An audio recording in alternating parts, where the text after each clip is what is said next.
Come on now. Come on. Welcome back. Thank you, sir. It's 6 years. It's 6 been, years, I believe, yeah. 6 years, 5 or 6 years. Yeah. And I like the new digs too. Thank you, Nice. thank you. eTown Hall. Yeah. Hey, and a lot. What a lot has happened since we saw you last. Is that a word? What a lot? What a lot. Yeah. What a lot it's has several happened. words. Yeah. A lot has happened. A lot has happened. Yeah. I had this dream, in fact, last night that was sort of like a standard music gig anxiety dream where you have no pants and there's the. I forgot an okay. instrument or the clothes or the travel hassles. Right. I was late for sound check and suddenly I don't have any. You know, it was one of those. That's like my normal touring experience. That's what I was actually. thinking about, yeah. because you're in so many different configurations. Yeah. That you have to sort of just like imagine. Okay, it's Thursday. I got this other set of songs to remember. Sure. And let's just talk a little bit about, Phil and Friends, for example. Yeah. Coming into that Grateful Dead. They have fans. Yeah, I hear there's some deadheads in Colorado. Yeah. I've just heard rumors. So that sounds to me like one of those nightmares where I'm suddenly in a band that maybe I don't know all their deep catalog songs and I'm on stage and I'm playing and their fans are really paying attention and it must be a little terrifying. A little terrifying, but at the same time a little bit. Well, let's to take a step back and give a serious answer. Terrifying at first for sure, but as you sort of get involved with the music, it becomes a little bit more liberating to not have a reference of, what happened in 1976 versus 1973 versus 1984. You don't have to cop a solo exactly the way it was. And Phil didn't want that anyway. Right. That was not his bag. If there was a specific part that he wanted, like, this is like Jerry used to play at this bit, he would say that. But other than that, it was like his whole thing is like to take the music, to give it a different identity. You know what I mean? To have different cats play it. So. Yeah. Which is very cool, and as I understand it makes it a lot easier to get into, And as I understand it, you kind of fell in love with a lot of this material as you were learning it. Yeah, I didn't really know a lot of Grateful Dead stuff when I first met Phil. I knew like Casey Jones and Truckin' and stuff like that, but I didn't know Dark Star, and I didn't know Jack Straw, and I didn't know, Cosmic Charlie, and all this stuff that is. What are you guys laughing about? Okay? Cosmic Charlie. Do you guys mind that he's admitting that he didn't know that stuff? Is that okay? I didn't know it at first. That's okay. And then I sort of, Phil gave me a big stack of music to learn, and just sort of like pick some stuff you like out of it, and I liked all of it. Yeah. And I was like, oh my God, it's sort of like discovering your new favorite band later in life. Yeah. You know what I mean? Which I imagine probably happens to a lot of people. But I can count on like a couple of, on one hand, the few times that musically that's happened to me, where it's sort of like, the doors to heaven are opened and you sort of like, oh my God, this band is great. These songs are fantastic. And one of them was a live experience the first time I saw the Blind Boys of Alabama play live. Another one, which we may talk about, is the first time I heard Ray Charles on record, and then the other one was this. Wow. Actually, Tom Waits is in there too. When I got really into Tom Waits. Well, it's great to be open enough to where you can actually be bowled over by some music that you didn't know, and that can happen any day. Yeah, and it's just like, just for some reason or another, I was like, my world didn't go in the Grateful Dead direction when I was growing up. I was like really into Dylan and stuff like that, and you'd think I would make that connection, but it just didn't happen for me until I was older. And maybe I didn't smoke enough pot or something. I don't know what it was. But you were in California after all, right? Yeah. So probably not. But I got into it, and when I got into it. We're in Colorado. Everybody's laughing. We're in Colorado. Yeah. We're having a good time. Yeah. There's a dispensary across the street. I've already been. Thanks. Yeah. But there, it's all, those songs. Like when I get a stack of, I get into this Grateful Dead stuff. A song like "High Time," for example, to go down this path, is one of the most beautiful songs ever written, and I'd never even heard it before. You know what I mean? Before, and I was just like, my God. And so to me, like, I think we talked about this a little bit last time I was here. It's not really about anything other than those songs are so good, which is why I love the Dead. It's all that other stuff, all the improv, the jamming, that stuff is wonderful.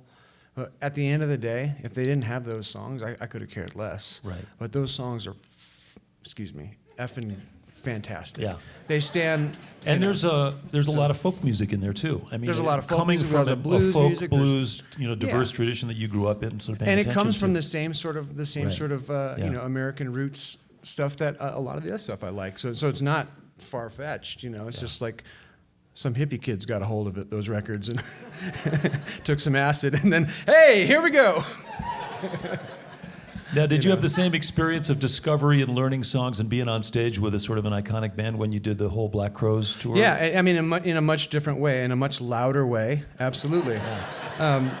But they, and their catalog obviously is not quite as deep as the Dead. But there was certain, I joined that band as a guitar. That my job was to be a guitar player, and so it was very, very cool to sort of focus in on what is rock and roll guitar, and to get to play that loud, and like, oh my God, I can bring out my Marshall stacks on this gig, and it's still not loud enough. Far out, and it's that, and it was very much that, and playing off of Rich, who is a very non-standard guitar player. He's very unique. Like all his tunings are weird, and I don't even know, so it's very cool. Yeah. Very cool to learn. And from I suppose him. You have to shift gears because when you're in a job like that, you are, as you say, you're there to do a job. You're a service guy. Sure. You're filling. But again, again, those cats aren't like, they're like, you don't have to play what Mark played or what Luther played or anything like that. They're, again, if there was something specific, they'd let me know. But other than that, it was like, sometimes it's like, you'd be like, Chris would look at me, time to solo. Okay. And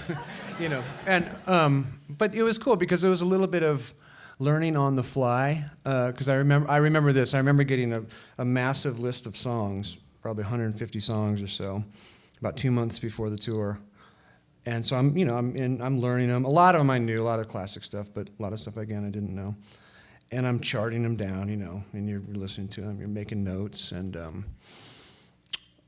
So I get through about 100 songs I've charted, and then I show up for a rehearsal. We have rehearsal booked at a rehearsal studio, and I get in and we play like 1 or 2 songs. Then we have a pizza break. Then we get in, we make a little bit of noise, then we have an ice cream break. And when it was all said and done, we rehearsed for maybe an hour. And then our first show was in Manchester, like 2 days later, and I'm like, okay, well, I guess I'm gonna learn these at sound check, and it was fine. Yeah. And that was okay. Yeah. And that's just kind of, and the rest of the rest of the songs at sound check on the road. I have a strange familiarity with what you're talking about. And it's like, and there's a cool thing about that too, because there's like a spontaneity and I mean, as long as I don't totally mess it up, you know what I mean? I have to have some sort of idea, but. Well, we learned some stuff today at Soundcheck. Exactly, and we're going to we'll figure it out, see how it goes. I mean, and of course you switch gears now to be, a different guy when you're fronting your own band, doing your own songs behind your new record. That's something you're going to be, more prepared, more together, have everybody rehearsed. Kind of. Yeah, well, we'll see, right? We'll find out soon. Kind of. In case you just tuned in, you're listening to eTown here with Jackie Greene. The latest record feels like a road record. It's called Back to Birth. Back to Birth. Travel, loneliness, details of being on the road, mixed in with some other themes. Yeah. To me, there's a little bit of that, and to me, there's a lot of. It deals with, I guess the best way to put it is the ideas of cycles of things. There are a lot of like that. Well, the song "Back to Birth," for example, is about a man who is his father on his deathbed, and he's speaking to his kids, and he's basically telling them that he's going back to birth, and that's where I got the phrase from. So if not to get too heady on all you hippies out here, but there's that theme sort of pokes itself into some of the other songs. Yeah, dedicated to your dad. To my dad, yeah. Yeah. And I know we did talk, I think the last time you were here, about the discovery of your parents' record collection in your basement. This is a good story. Do you want me to tell this story again? Well, you can talk a little about it. Sure. Yeah. Okay. So there you were. There I was. Okay, let me take you breaks. back to the. Let me take you back to 1993 or 94. Let's see. I was 13 or 14 years old.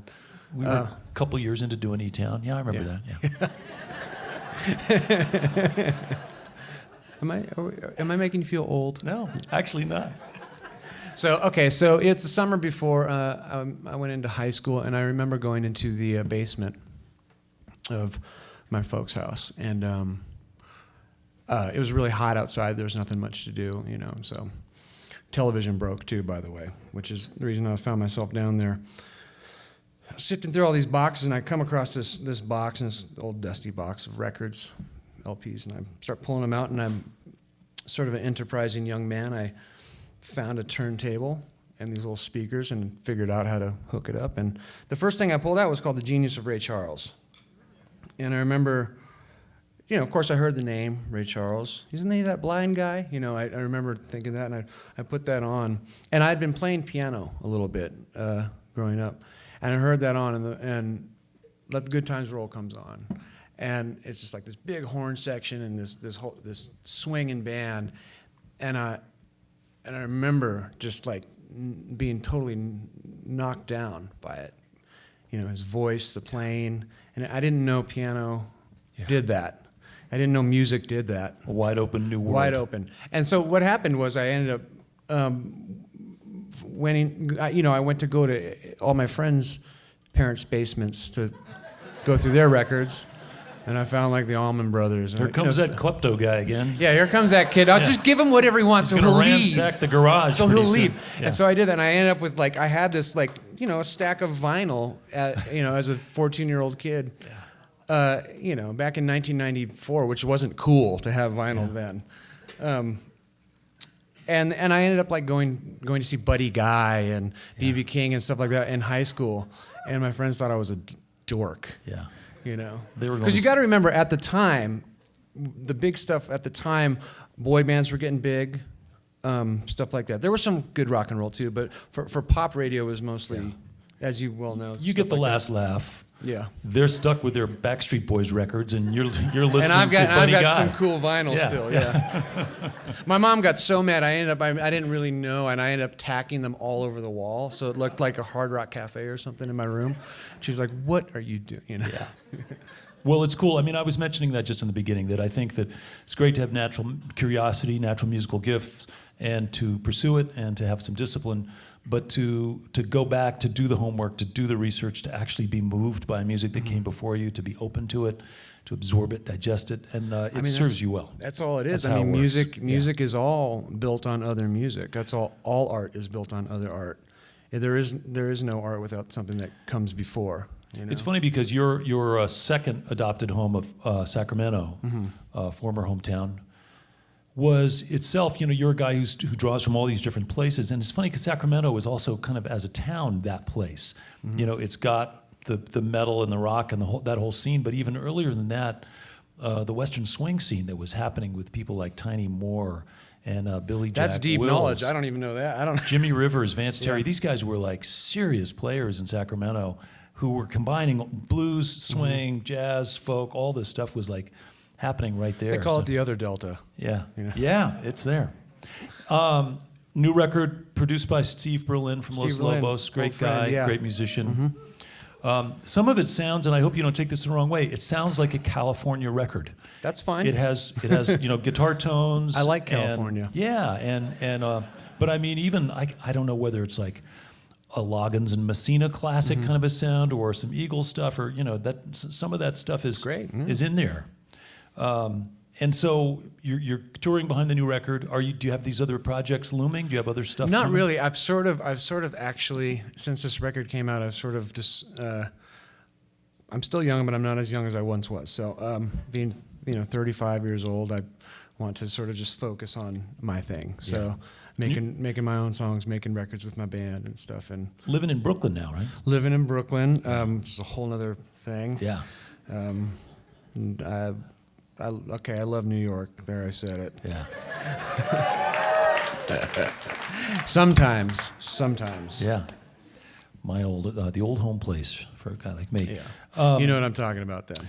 We are going to be talking soon about redistributing food from opulent backstage spreads at concerts and among other things. That's right. Our buddy Sid. Our buddy Sid is coming out in a minute. I bet you've seen some pretty good backstage spreads in your day. I have seen amazing backstage spreads, and well, we'll let Sid talk about it, but the stuff that Sid does is just pay attention. Yeah. It's good work. It's good work. I've seen a lot of things go to waste in my life. So, well, glad you're here, Jackie. Thanks for coming back. We're going to get back to music now. Welcome back, if you would, along with his band, Jackie Greene.